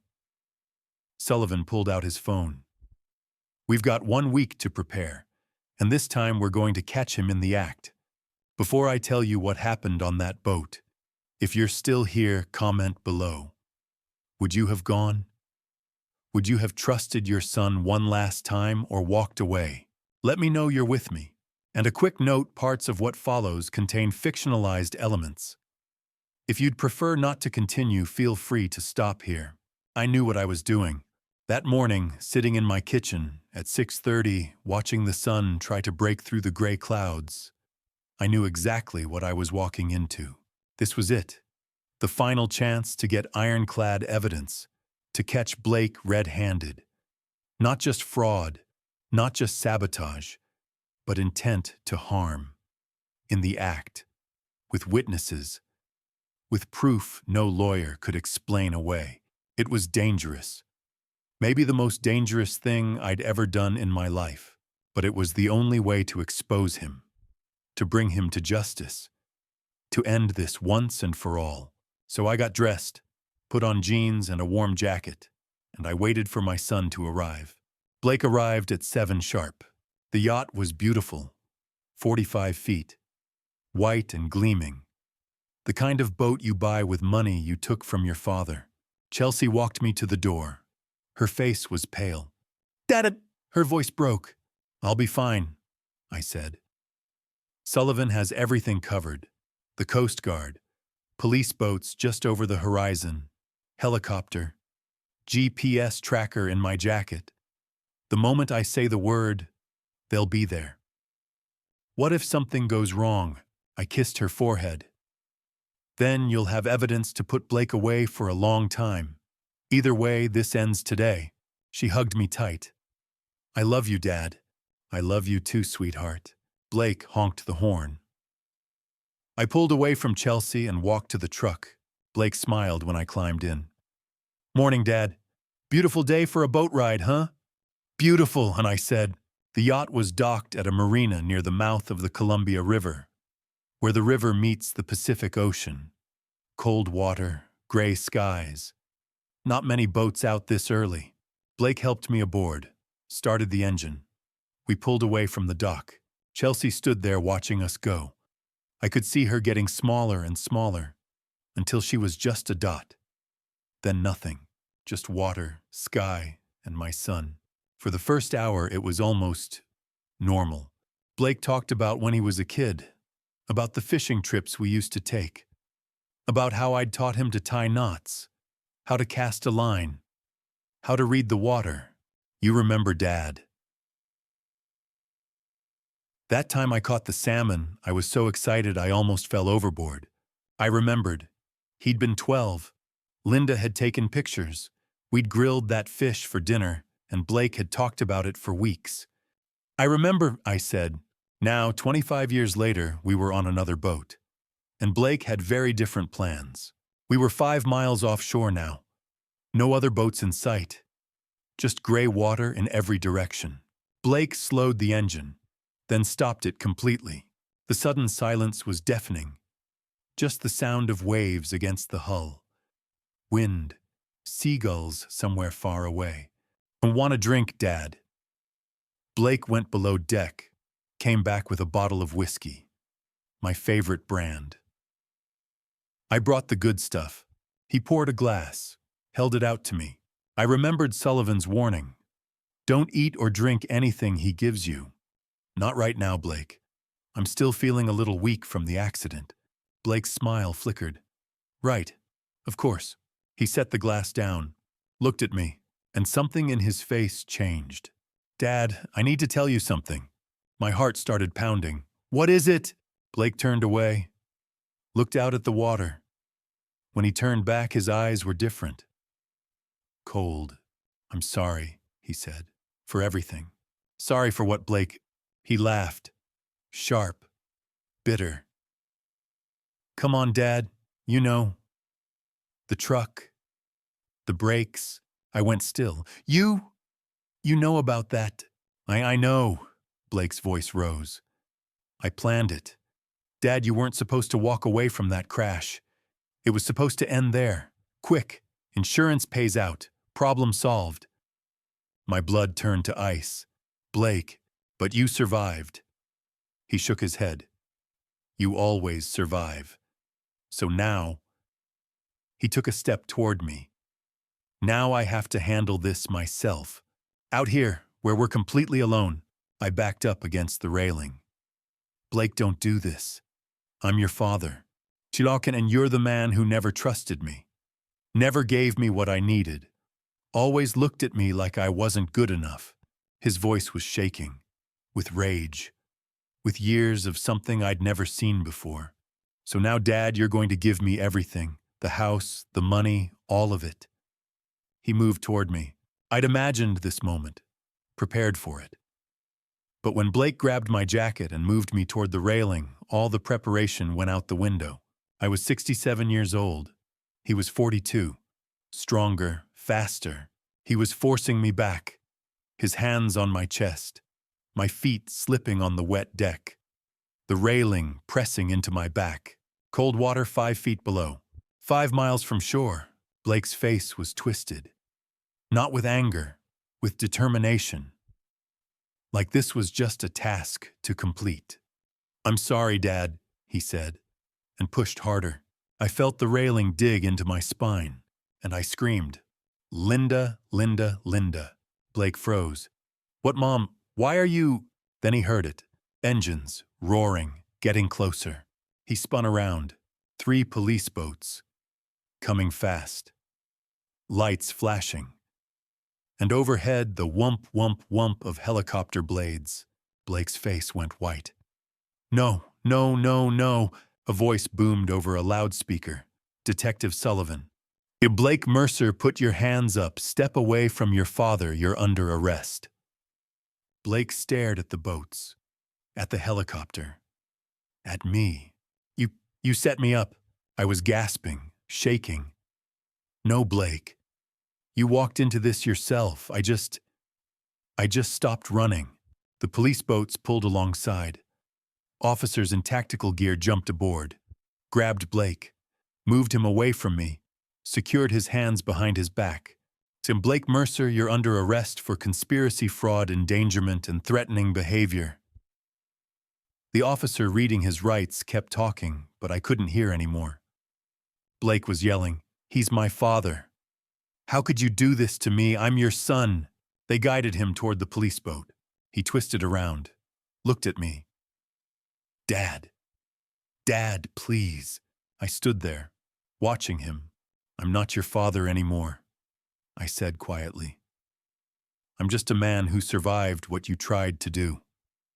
They took him away, and I collapsed onto the deck of that yacht. Sullivan climbed aboard, wrapped a blanket around my shoulders. It's over, Graham, it's over. At the dock, Chelsea was running. I saw her from the boat, saw her sprinting down the pier. By the time we pulled in, she was there, sobbing. I stepped off the boat, and she threw her arms around me. Dad, oh God, Dad! I held her, felt her shaking. Or maybe that was me shaking.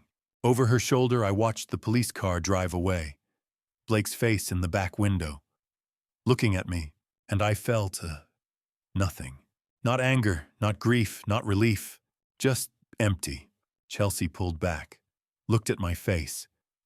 "It's over, Dad. It's really over." I nodded, but standing there on that dock, watching my son disappear into a police car, I knew the truth. I'd lost Blake a long time ago, long before today.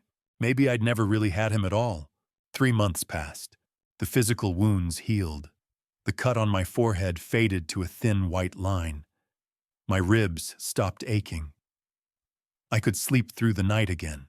But the other wounds, the ones you can't see, those were still there.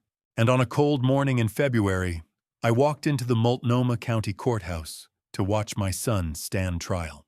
The courtroom was packed. Media in the back rows. Strangers who'd followed the case. People who wanted to see how a father and son's story could end like this. I sat in the front row with Chelsea on one side and Philip on the other. Blake sat at the defendant's table, wearing a suit, tie, his hair cut short, face blank, like this was happening to someone else. Our eyes met once, just once. Then he looked away. The prosecution laid out the case methodically, piece by piece, building a wall of evidence so high there was no climbing over it. First up, Bruno Marchetti, the mechanic who'd sabotaged my brakes. He walked to the stand looking 10 years older than he was. Nervous, scared. Mr. Marchetti. The prosecutor said, "Did Blake Mercer approach you with a request?" "Yes." "What did he ask you to do?" Bruno's voice was barely a whisper. "He asked me to cut the brake lines on his father's truck. Not all the way.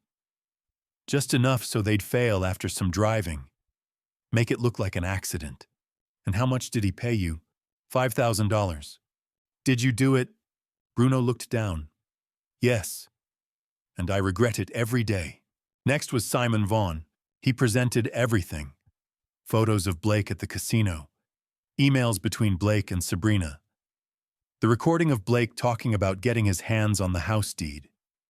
GPS data showing Blake's truck at Bruno's garage. Financial records showing over $200,000 taken from my accounts. The jury took notes, looked at Blake, looked at me.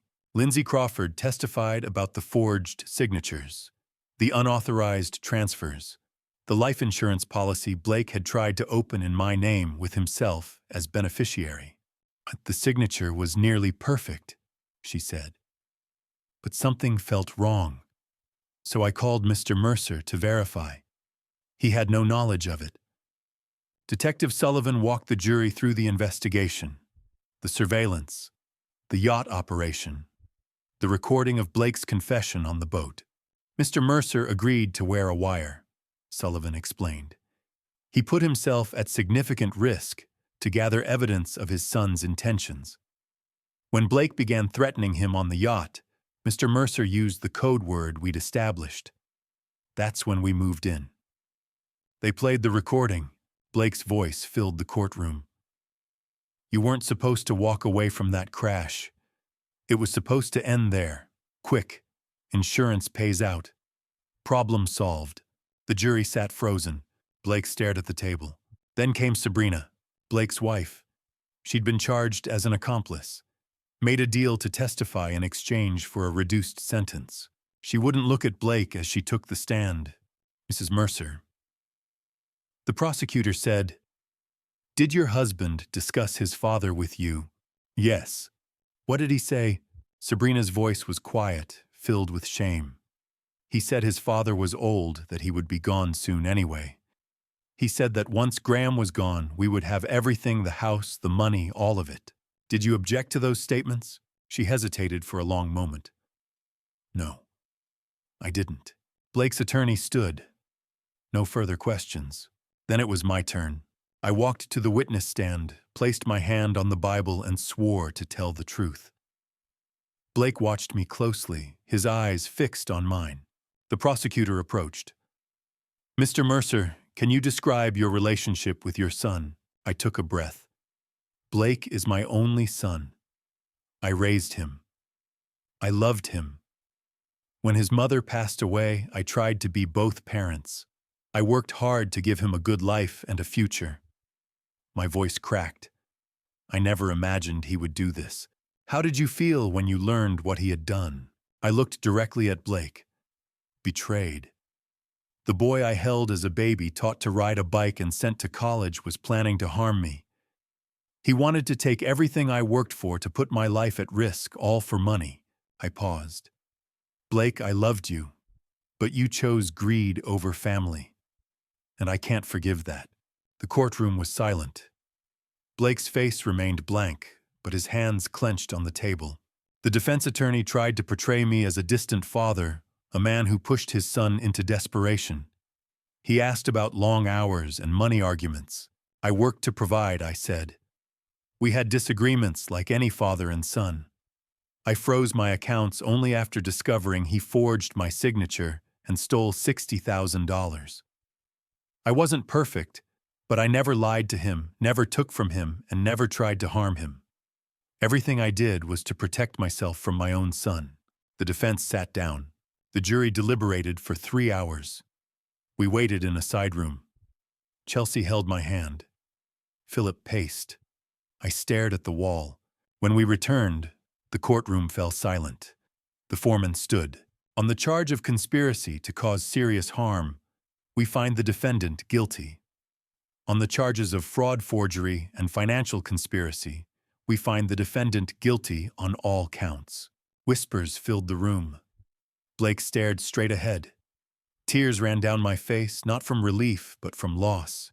The judge spoke firmly, listing betrayal, greed, and lack of remorse. Then she delivered the sentence, 15 years in state prison.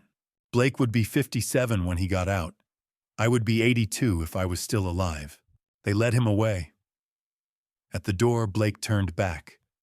For 1 second, I saw real regret. He mouthed, "I'm sorry, Dad." The doors closed and he was gone. Outside, Chelsea hugged me. Philip told me I did the right thing. Cameras flashed, but I ignored them and drove home. 6 months after the trial, I moved to Seattle. Chelsea helped me find a small apartment in Capitol Hill. Close enough that we could meet for coffee every morning. Far enough from Portland that I didn't see Blake in every corner. I needed a fresh start. Seattle gave me that. The routine helped. Morning coffee with Chelsea. Walks through Pike Place Market. Therapy twice a week with Dr. Morrison. You didn't fail as a father, Graham," she'd say. Blake made his own choices. I wrote in my journal every evening. About Linda. About Blake when he was young, before everything went wrong. The memories hurt, but they also helped. I joined a book club, volunteered at a food bank, made new friends. Life didn't feel good yet, but it felt bearable. And some mornings I'd realize I hadn't thought about Blake for hours. The weight was lifting. One morning, I saw Mrs. Halford's watch on my dresser. Silver. Hands frozen at 3:15. I realized I'd never thanked her. The woman who'd warned me, who'd given me this watch, who'd saved my life. I had to find her. It took 3 days of calls. Finally, I found her. Riverside Assisted Living. Room 3B. I drove to Portland the next morning, alone. Stopped at a flower shop and bought roses, Linda's favorite. Mrs. Halford was sitting by the window. Thinner, older, hair completely white. But when she saw me, her face lit up. "Graham Mercer," she said quietly. "I wondered if I'd ever see you again." I handed her the roses. "I came to thank you. You saved my life. Tell me what happened." So I told her everything. The gambling, the theft, the breaks, the yacht, the trial, the 15 years. She listened without surprise, just nodded. "I'm glad you're still here, Graham." I pulled out the watch. "I want to give this back." She shook her head. "No, it belongs to you now." A reminder that sometimes stopping is the bravest thing you can do. I hesitated. "Do you ever see your son?" "Sometimes," she said. "I visit him in prison. Not for him. For me." I needed to make peace with what happened. To forgive myself. She took my hand. You don't have to forgive Blake Graham. But you have to forgive yourself. I felt tears coming. I should have seen it. We see what we want to see, especially with our children. She squeezed my hand. That's why I warned you. To give you what I never had time to protect yourself. We sat quietly for a moment. What will you do now? She asked. I don't know. I'm healing, but I don't know what comes next. She smiled. You'll figure it out. I stayed for an hour. When I stood to leave, I hugged her carefully. Thank you for everything. You're welcome, Graham. I was at the door when she called out. Graham. I turned. Don't waste this second chance. Use it. Help others who need what you once needed. A warning, a friend, a way out. I stood there looking at her, and suddenly I understood. I know what I have to do, I said. She smiled. I thought you might. On the drive back to Seattle, I couldn't stop thinking about her words. Help others who need what you once needed. People being lied to by family. Stolen from. Manipulated. People who didn't know how to protect themselves. Who felt guilty for suspecting their own children. People like me. I could help them. I didn't know how yet. But I would figure it out. Because Mrs. Halford was right. This was my second chance. And I wasn't going to waste it. 1 year later, I stood in front of about 50 people at a community center in Seattle. Most of them were older. Like me. People who'd come because the flyer said, protecting yourself from family financial abuse. I finished my speech the same way I always did. My name is Graham Mercer. I'm here to tell you something important if someone you love is hurting you. It's okay to walk away. Even if they're family. I paused. Looked at the faces watching me. For years, I thought family meant loyalty no matter what. I thought being a good father meant trusting my son no matter what he did. But I was wrong. Family should protect you, not threaten you. And if they can't do that, I took a breath. Then it's okay to protect yourself. The room was silent. Then someone started clapping. Then another. Then everyone. I stepped down from the podium, and a man maybe 75 came up to me with tears in his eyes. Mr. Mercer. He said, your story saved me. My son was trying to access my bank account. I thought I was being paranoid. But after hearing you speak last month, I checked. He'd forged documents, tried to transfer money. I stopped it in time. He grabbed my hand. I'm safe now. Because of you. We stood there, 2 old men, crying, holding on to each other. And I thought, this is why I do it. The Halford Foundation. That's what we called it. Named after Mrs. Beatrice Halford, the woman who'd saved my life with a warning and a watch. Chelsea ran it as executive director. I served on the board and traveled around speaking at community centers, senior homes, anywhere people would listen. We offered free legal consultations, therapy, temporary housing for people who had to leave dangerous family situations, financial planning to help protect assets. In our first year, we helped 47 families, protected over $2 million from being stolen. 47 people who didn't have to go through what I went through. That number kept me going. My life now was simple, good. I lived in my apartment in Capitol Hill. Chelsea and I had dinner twice a week, went hiking on weekends. She was my anchor. The family I'd always had but hadn't fully appreciated until everything fell apart. Lucas, my grandson, lived with Sabrina in Beaverton. She'd gotten a suspended sentence in exchange for testifying against Blake. She was trying to rebuild her life, trying to be a better mother. Lucas wrote me letters every month, told me about school, about his friends, about the books he was reading. I wrote back every time, sent him books, told him I was proud of him, told him I loved him. I love you, buddy, how do you know? I'd write at the end of every letter, because he deserved to know that. Even if his father couldn't be there, even if things were complicated, he deserved to be loved, Blake was still in prison, serving 15 years. I'd never visited, never called, never wrote. People asked me about that sometimes. Don't you want to see him, talk to him?